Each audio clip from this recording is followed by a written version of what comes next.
But God cannot redeem the regrets that you do not release. If you release it, He'll redeem it. But if you don't release it, you'll repeat it.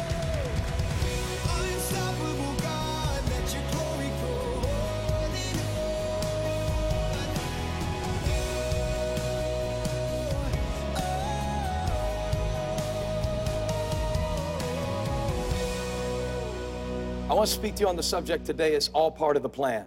Frustration takes many different faces and takes on many different forms. Abram's 85 years old. God spoke to him when he was 75. 10 years since when God said, I'm going to make you a nation, and his wife can't even have a baby. You've got to separate your control from your choice. Control is what you think you have. Control is always an illusion. But don't ever let the fact that you're not in control lead you to believe that you don't have a choice.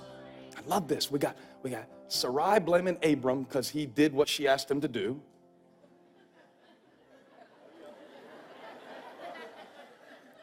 We got Abram blaming Sarai, but he's the one who actually did the deed. And we got Hagar blaming both of them, and she's probably the only one who had the right to blame anybody. But yet when God comes to Hagar, she's the one that he corrects. And she's the one who had a legitimate reason to blame somebody. Look at this. So, verse 7. Verse 7. The angel of the Lord found Hagar. So God finds you in your frustration. Okay? And finds you in that place. And he speaks to you with what I like to call compassionate correction.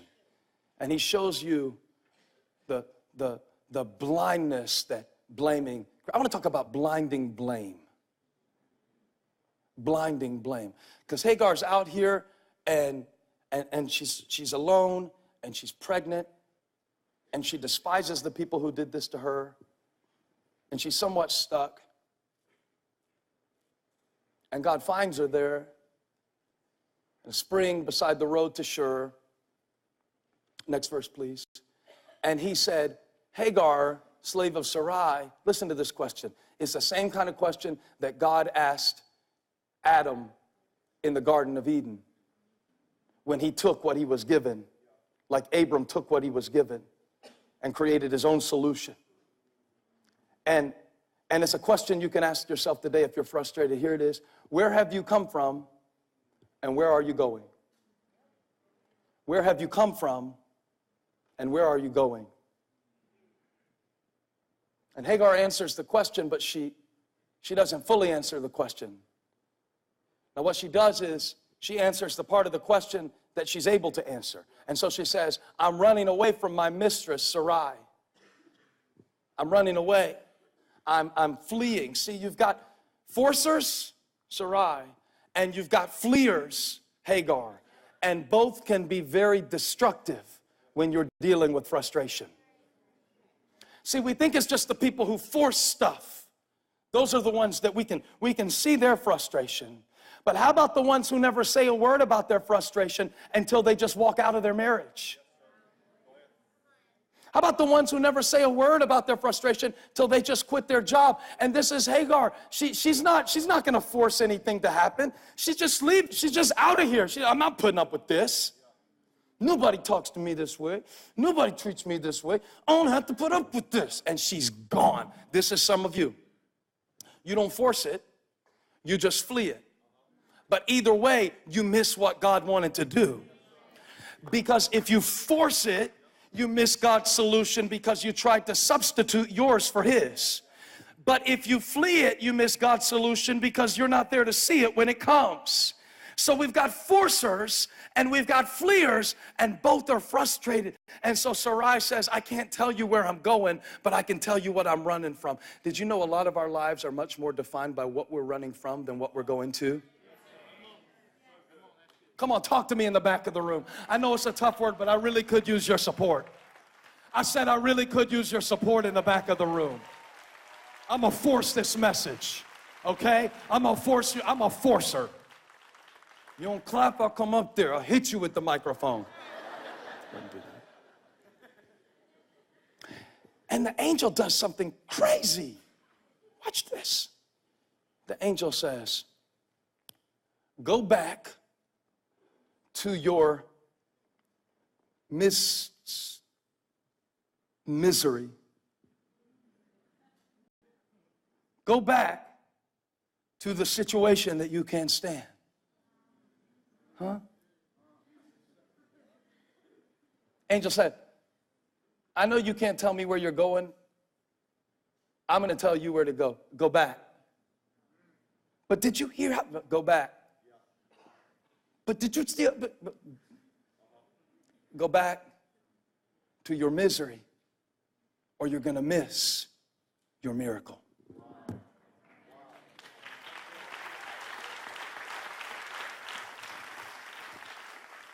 Go back. Go back. Touch somebody, say, go back to your misery. Go back to that situation that you wanted to flee from, and I couldn't get this word out of my mouth. I have to force it out because it's not something I want to do.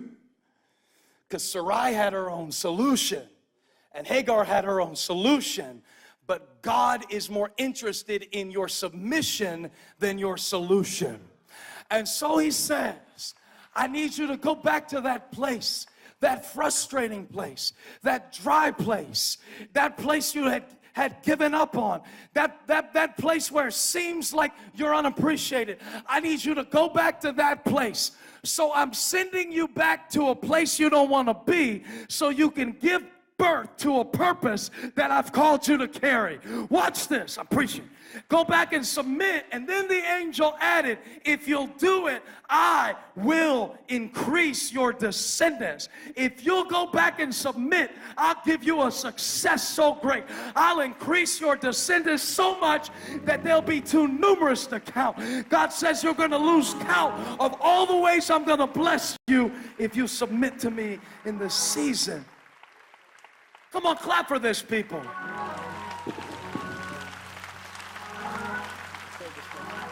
I didn't prepare this message for the people who are never frustrated. I didn't prepare this message for the complacent people. I didn't prepare this message for the quitters. I prepared this message for someone who's trying to hang in somewhere where life is not being fair to you and the results are not coming as quickly as you would like them to. I'm preaching this message for somebody who's wrestling within yourself. Why can I not be what I want to be? Why does it not look like what God showed me yet? Why won't this materialize? Why is everybody else getting it? Why am I not? God said there's something so great happening in you. It's going to take a little time, but when it happens, it's going to be bigger and better than anything you imagine. Go back. God said, I want to make you fruitful in your frustration. He said this is going to be a fruitful frustration. Something great is going to come out of this. Something mighty is going to come out of this. Something remarkable is going to come out of this. I'm working in your situation. Why'd y'all get quiet? That was a good place to shout too. It's amazing what God can do through someone who is submitted. Submitted to the process. Someone who will not quit the moment that the misery begins. And as long as Hagar was blaming people, she couldn't see God. You know how I know that? Because in verse 13, after she heard from God, the angel had spoken to her and reminded her of the blessing and the promise, and she gave this name to the Lord who spoke to her. You are the God who sees me, for she said, I have now seen the one who sees me. Now, God saw her all along. But until she stopped blaming, she couldn't see how God was blessing. God said, you will see the blessing when you stop the blaming. When you stop blaming others, you will start seeing God. She saw her blessing when she stopped her blaming. And God wants to know today, which game do you want to play? You want to play the blame game where you blame your lack of success on talents you don't have? Go ahead, but you'll never see the blessing while you're blaming. You cannot blame and be blessed at the same time. You can play the blame game or you can be blessed, but you can't be both. I said you can play the blame game or you can be blessed, but you can't be both. And you got to decide in this moment, am I going to be blinded by blame, or am I going to open my eyes to see the blessing, Miss Barr, through what was already there all along? But I wasn't seeing it while I was blaming. I didn't see it while I was blinded by blame. And the moment I stopped blaming, God started blessing. And he said, I'll increase you. I'll replace, and not only replace and replenish, but I will exponentially exceed what was taken away from you if you'll stop blaming. And if you go back and stop staying in this place of regret. I know you wish this hadn't happened, but it did. And now it's time for me to show you about redeeming regret. How many know we serve a God who specializes in redeeming regrets? I'm so glad he does. See, what happened next was nothing short of majestic grace when 13 years later, God still allowed Abram and Sarai to give birth to Isaac. That was the son he promised them all along. See, they had their own son, and they were always going to have their own son, and they complicated matters along the way by taking matters into their own hands. But what I love about God, and I really feel like there might be about, 1,600 people who need to hear this today. Just about 1,600. What I love about God is that he will still give you the promise. Even after you've taken matters into your own hands, they still got to have Isaac, even though they had Ishmael. And whoever this is for, the word of the Lord to you today is, you can still have it. You can still have it. See, because the enemy will convince you, and your misery will convince you, and your regret will convince you that you're not going to have it now because you did it the wrong way. And you lost too much time, see, and you didn't get what you needed along the way. But see, Isaac was the child of promise. And God is a promise keeper. And so nothing that they could do could cancel out God's promise. In fact, Isaac's name literally means laughter. So you know what God said? I always have the last laugh.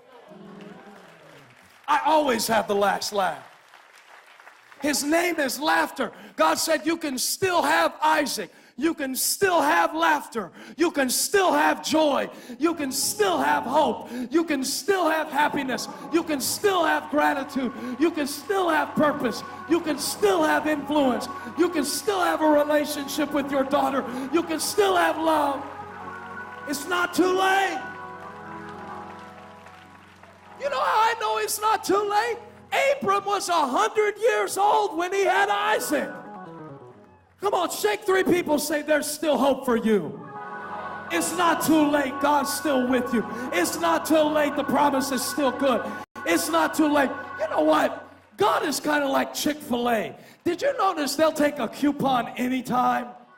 I mean, the expiration date can be 4 years ago, and they'll still take the coupon. I want you to know God doesn't believe in expiration dates. He said, bring me what you have left. I'll redeem it. I'll still redeem it. I'll still use it. I'll still put it to work. I'll still raise you up. I'll still cause you.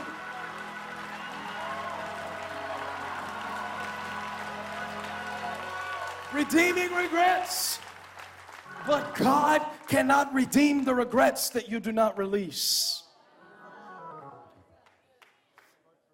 If you release it, He'll redeem it. But if you don't release it, you'll repeat it. And God has this way. Touch somebody, say it's all part of the plan. It's all part of the plan. It's all part of the plan. It's all part of the plan. See, God's a master planner, okay? He takes things into account that He didn't even want us to do and works those into the script of our life. And I don't understand this. I just thank God for it.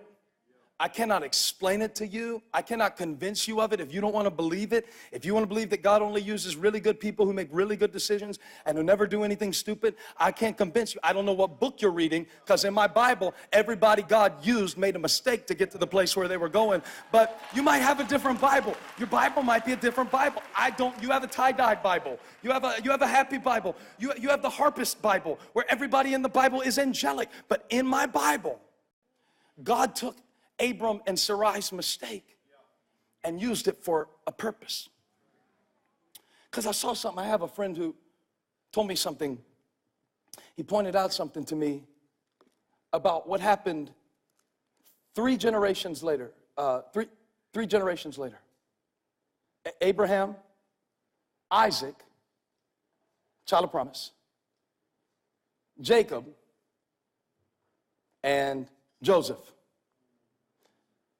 Now, Abram, or Abraham as he came to be known, how many know God will change your name?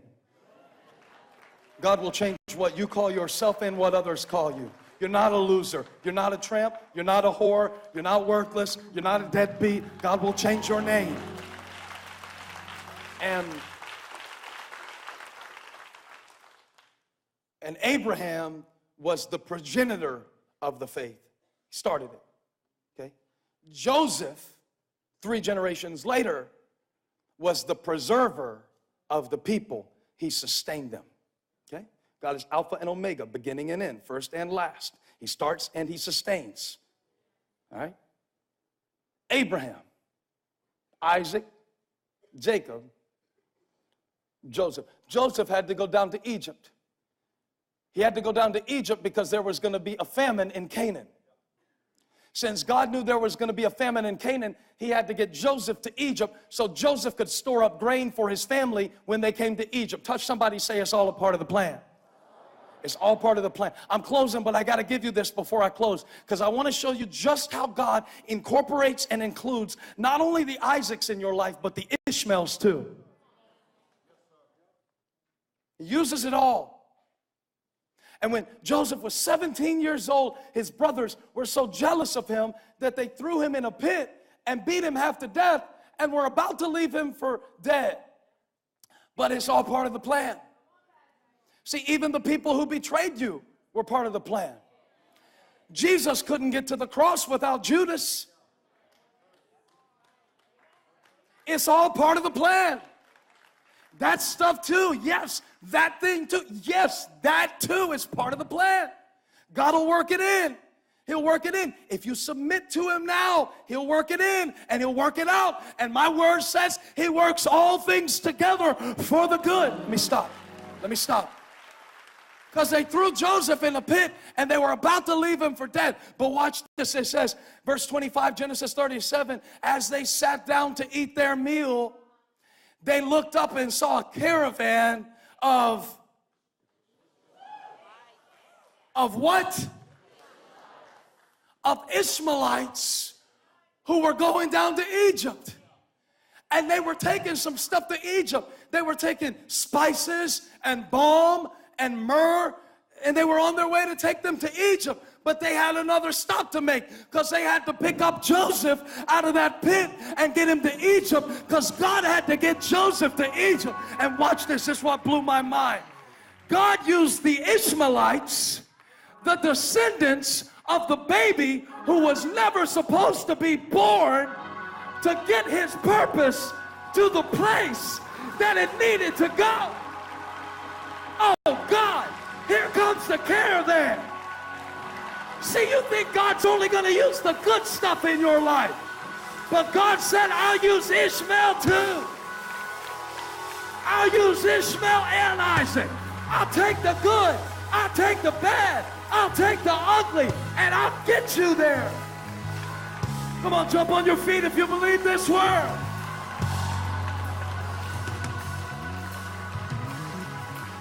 It was the mistake that led to the miracle. It was the thing they never should have done that got Joseph to the place he needed to be. And I preached this message today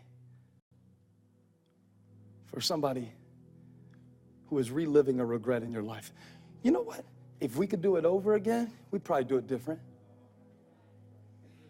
The goal of this message isn't just to go hook up with as many Hagars as you possibly can. Because the Ishmaelites also turned out to be a continual source of frustration for the Israelites. So we are not saying that bad decisions are without consequence. We are saying that bad decisions are not beyond redemption.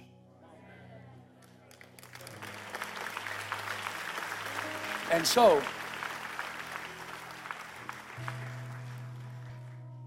it was the very thing that they shouldn't have done.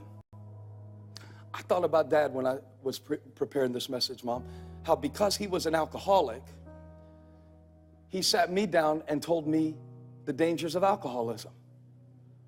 Now, had he never struggled with alcoholism, maybe we never would have sat down, and maybe I never would have understood my predisposition to that. It was his regret about his own condition and his own mistakes that will preserve the next generation. It was the Ishmaelites that came and picked up, oh God, that came and picked up the very thing that would preserve God's purpose. And so God wanted me to tell you, he can use that too. And only you know what that is. But he can use that too. That too. That too is all part of the plan. No, he didn't plan for them to do this little thing with Hagar. No, he didn't plan. But it was in his plan by the time it was all said and done. And our problem is we get it flipped. I told you when I started this message, I said, tell somebody next to you that God has a plan and you have a part. You know, we get in all kinds of trouble because what we want to do is we want to give God our plans and tell him to play a part.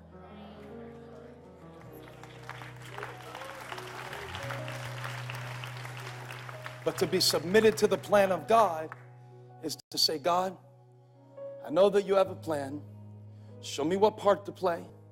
And I'm trusting that every part of my life, every Ishmael and every Isaac are going to come into alignment to move your purpose forward. And my life will be a part of what you're doing in the earth. And I refuse to believe that I have to stay stuck in regret.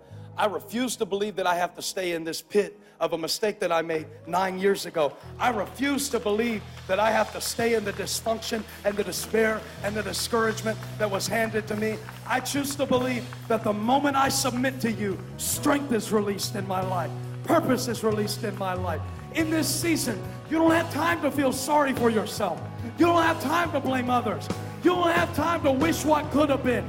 You only have time to move forward. And God said, I'm carrying you forward. I'm carrying you to Egypt. I'm going to get you where I need you to be. I'm going to give you what I want you to have. I'm going to do everything I said I would do. If you believe it, give him a shout. So let me ask you something, Holly. Do you ever feel frustrated? Yes. Do you ever feel frustrated with me? No. Awesome. Sometimes.